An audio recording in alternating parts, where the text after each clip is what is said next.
The heat did not just bake the skin, it pressed against the ribs like a physical weight, a suffocating blanket of dry, silica-heavy air that tasted of pulverized limestone and ancient, forgotten dust. Captain Vance adjusted the brim of his tactical cap, his eyes squinting against the shimmering glare of the horizon.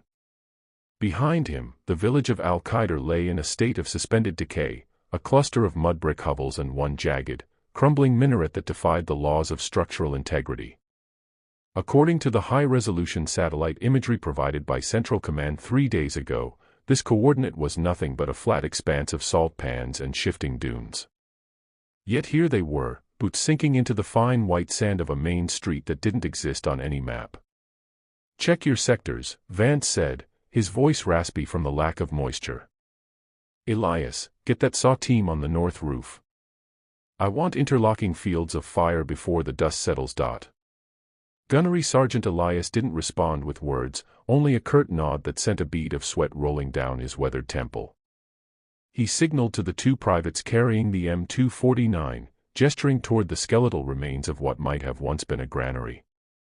The men moved with the practiced, heavy grace of seasoned operators, their gear clinking softly, but the sound felt muted, as if the atmosphere itself were absorbing the noise. Vance looked down at his shadow. It was midday, the sun a white-hot hole in the center of the sky, yet his shadow stretched 10 feet to his left, elongated and thin, dancing with a frantic, jerky motion that did not match his own stillness. He looked away, focusing instead on the thermal optics of his rifle. He had been in the sandbox for 12 years, through the sieges of Fallujah and the mountain skirmishes of the Hindu Kush, but he had never seen the light behave like this. It felt like the world was a theater set where the stagehands had gone on strike. "Captain," Kovacs called out from the shade of a low wall. He was hunched over the long-range radio, the handset pressed tight to his ear. His face was pale beneath the grime. "I'm getting something. It's not the frequency from HQ. Interference?" Vance asked, moving toward him. "No," Kovacs whispered, his eyes wide. "It's my wife. She's reading the grocery list. I can hear the sink running in our kitchen in Ohio. She's complaining about the price of eggs, Captain. It's crystal clear. Vance grabbed the handset, his thumb hovering over the push-to-talk. He listened. At first, there was only the hiss of static, the lonely sound of the vacuum between stars. Then, a voice drifted through the white noise, fragile and intimate. It was a woman's voice, soft and humming a lullaby he recognized from his own childhood. It wasn't Kovacs' wife. It was his mother, who had been dead for 6 years. He dropped the handset as if it had burned him. It dangled by the cord, swaying against the radio housing. "Ignore it," Vance commanded, his voice cracking. "It's a psychological operation. The insurgents must have looped our personal data. Stick to the mission. We hold this point until the extraction birds arrive at 0600. The insurgents don't have this kind of tech, Cap," Kovacs muttered, but he put his helmet back on, pulling the straps tight until his jaw puffed. On the outskirts of the village, Miller, the lead scout, was crouched near the lip of a stone well. The structure was the only thing in Al-Qaeda that looked well maintained. The stones were polished smooth, cool to the touch despite the blistering heat. He lowered a canteen on a paracord, listening for the splash. When it came, the sound wasn't the hollow plink of water, but a heavy, metallic thud, like lead hitting silk. He hauled the line back up. The canteen was heavy, dripping with a liquid that looked like liquid mercury, shimmering with an iridescent sheen that reflected colors Miller couldn't name.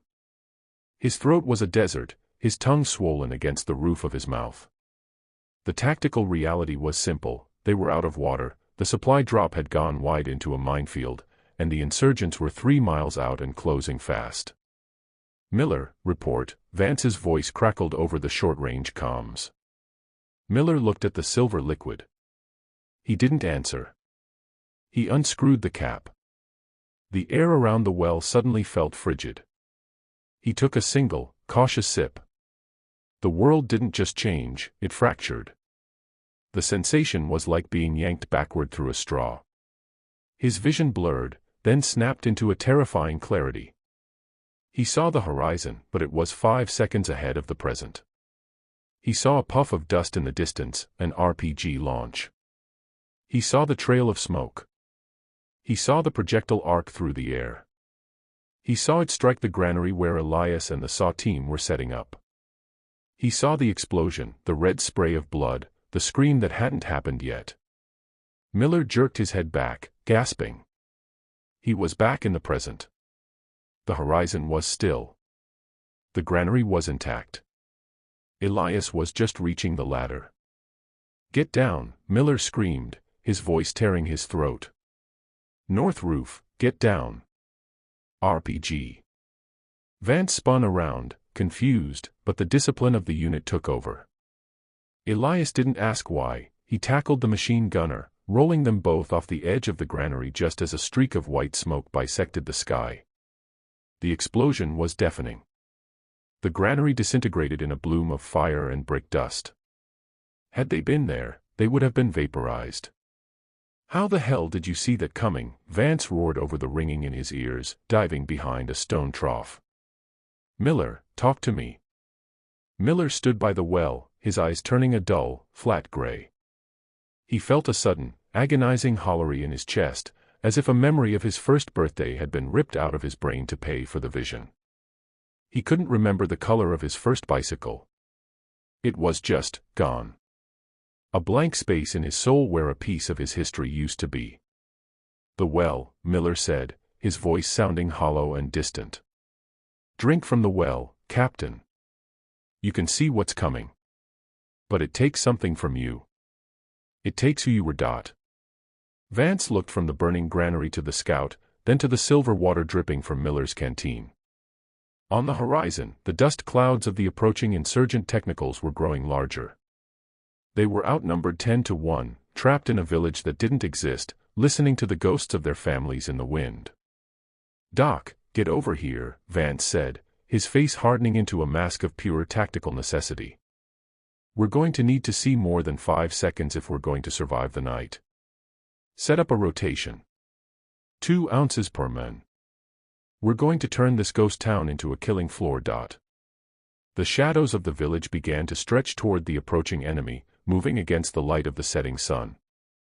The wind picked up, carrying the sound of 1,000 voices, a choir of the distant and the dead, screaming warnings that only the damned could hear.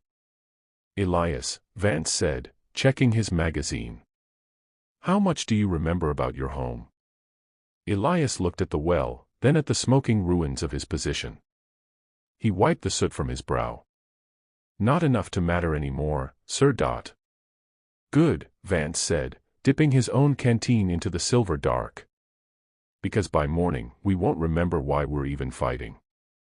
We'll just know how to win. The first wave of insurgents hit the perimeter at dusk. They came with the confidence of men who knew the terrain, screaming prayers and letting loose bursts of erratic fire. But the defenders of Al-Qaeda were no longer human in the way that matters. Every time a corner was turned, a rifle was already waiting. Every time a grenade was tossed, it was caught or avoided before the pin was even pulled. The Special Ops team moved like ghosts through the shifting shadows, their eyes glowing with a faint, metallic light. They were trading their childhoods, their first loves, and the faces of their mothers for 5-second windows of absolute lethality. The desert wind howled, no longer carrying voices, but a high, thin whistling that sounded like the earth itself was weeping for what these men were becoming. In the center of the village, the well remained still, the silver water waiting for the next man to pay the price for a future that was already written in the dust. Vance stood at the corner of a mud brick wall, his rifle braced firmly against his shoulder, and fired 3 rounds into a cloud of rising dust. He did not wait for the target to emerge. He did not need to see the body fall. He knew the insurgent would be there in 4 seconds, and the bullets arrived exactly when the man's chest occupied that specific coordinate in space.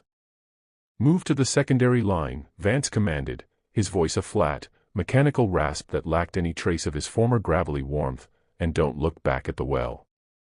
We have 3 minutes before the technicals round the south bend. Miller was already moving. He felt a strange, cold pressure behind his eyes, a weight that seemed to push out the trivial details of a lifetime to make room for the incoming data of the next minute. He tried to think of his sister's name. He remembered there was a girl with pigtails who used to sit at his kitchen table, but her name was a smudge, a thumbprint on a lens. He traded her face for the trajectory of a mortar shell. Left flank, Miller whispered, pointing his gloved finger at a seemingly empty alleyway, 2 men with scorched lungs and rusted rifles. They will trip over the rubble in 3, 2, 1. A heavy thud echoed from the alley. 2 men stumbled into the open, eyes wide with a confusion that would never be resolved, and Elias ended them with a single, sweeping burst from his machine gun. "I can't feel my feet," Elias said, reloading his weapon with the twitchy, hyper-efficient movements of a puppet on a string, "and I think I forgot how to speak Spanish. My grandmother used to talk to me in Spanish, didn't she?" Vance didn't answer. He was busy watching the future ripple like heat over the sand. He saw the technicals. He saw the belt-fed machine guns mounted on their beds. He saw the exact moment the lead driver would sneeze from the dust, causing the vehicle to veer slightly to the right.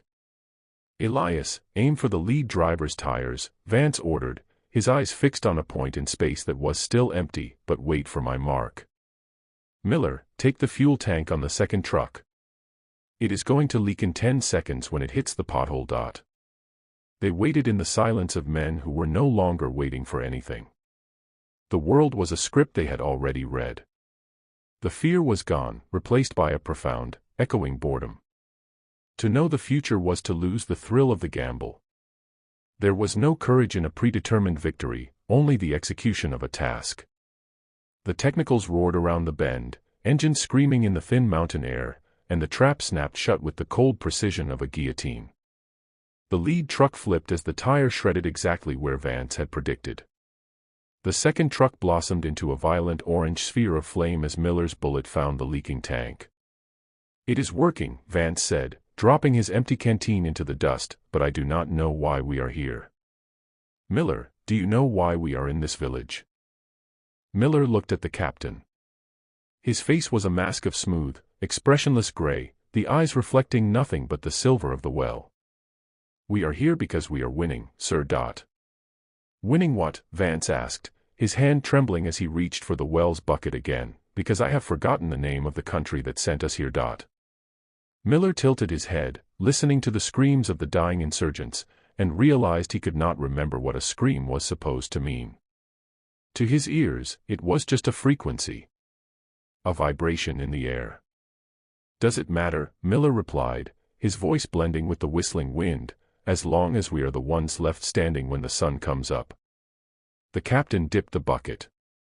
The silver water swirled, showing him a vision of 1,000 more deaths, a road of corpses stretching all the way to a horizon he no longer recognized.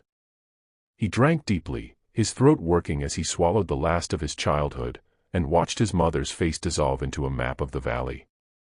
"No," Vance whispered, wiping his mouth with a hand that felt like a stranger's, "I suppose it doesn't matter at all. The fire from the technicals died down into a low, guttering hiss, the smell of roasted rubber and scorched iron filling the air, but none of them reached for their masks. The toxins in the smoke were just another set of variables, a series of chemical equations that their bodies would either process or succumb to at a predetermined interval." Elias stood in the center of the road, his machine gun hanging limp at his side, and stared at the sky. He did not see the stars. He saw the cold, mathematical distance between points of light, a geometry that made him feel small and then, mercifully, made him feel nothing at all. "The evacuation birds will not come," Elias said, his voice a flat monotone that blended perfectly with the wind, "because the command center was leveled 3 minutes ago. I can see the smoke in my mind. It looks like a gray flower blooming over the ridge. Miller did not blink. He checked the chamber of his rifle, the brass of the casing reflecting the dull silver of his eyes, and felt the final chord of his identity snap. He tried to remember the taste of salt, the feeling of a breeze on a summer afternoon, the sensation of being loved by someone with a name he could no longer pronounce. It was all gone. There was only the silver water and the heavy, crushing weight of the next 10 seconds. "We are the last ones," Miller said, stepping over the charred remains of a man who had died for a cause Miller could no longer comprehend, and we are not even here. We are just the memories of a war that is already over. Vance walked toward them, his boots crunching on the glass and bone that littered the street, and held out the silver ladle. He did not look like a man anymore. He looked like a statue carved from the very moonlight that bathed the valley. He offered the water to Elias first. "Drink," Vance commanded, his hand as steady as the mountain, "and let the rest of it go. There is no sense in carrying the weight of a ghost. The world is much simpler when you are only a weapon." Elias drank. He did not swallow so much as he absorbed the liquid, his skin turning a pale, luminescent white, and when he pulled away, his eyes were twin mirrors reflecting the empty sky. He dropped his weapon. The heavy iron clattered against the stone, a sound that should have been loud but felt like a whisper in the vast, echoing chamber of his mind. He walked toward the edge of the village, stepping off the cliffside and into the air, as if he expected the wind to hold him up. He did not fall. He simply drifted into the gray light of the coming dawn, a wisp of smoke returning to the fire. "He is gone," Miller said, watching the spot where Elias had been, "and I think I envy him. The data is too loud, Vance. I can hear the heartbeat of every insect in this valley. I can hear the tectonic plates grinding under my feet. It is too much to know." Vance stepped closer, his presence cold and absolute, and poured the last of the silver water into Miller's open mouth. "Then stop knowing. Stop being. The war is won because there is no one left to fight it. We are the victory, Miller. This is what it looks like." Miller felt the silver slide down his throat, a freezing line of pure logic that erased the last flickering embers of his soul, and his vision expanded until the entire planet was laid bare before him. He saw the end of empires. He saw the cooling of the sun. He saw the long, silent march of time until even the dust of this village was forgotten. He closed his eyes, the silver leaking from his tear ducts like mercury, and felt his physical form begin to blur at the edges. Vance stood alone by the well. He looked down into the dark, swirling depths, the water now still and black, the silver exhausted, and realized he could no longer remember his own name. He was not a captain. He was not a son. He was a point of consciousness in a dying world, a witness to the final act of a play that had no audience. "It is finished," Vance whispered, his voice the last sound in the world, and it was never even real. He let the ladle fall into the well. It descended into the darkness, striking the bottom with a final, hollow ring, and the silver light in the valley flickered once before going out forever. The wind picked up the dust, carrying the gray ashes of 3 men who had traded their humanity for a glimpse of the inevitable, and scattered them across the silent, indifferent sand. By the time the sun climbed over the ridge, there was nothing left but the smell of old iron and the empty well, waiting for the next man to come looking for a way to win.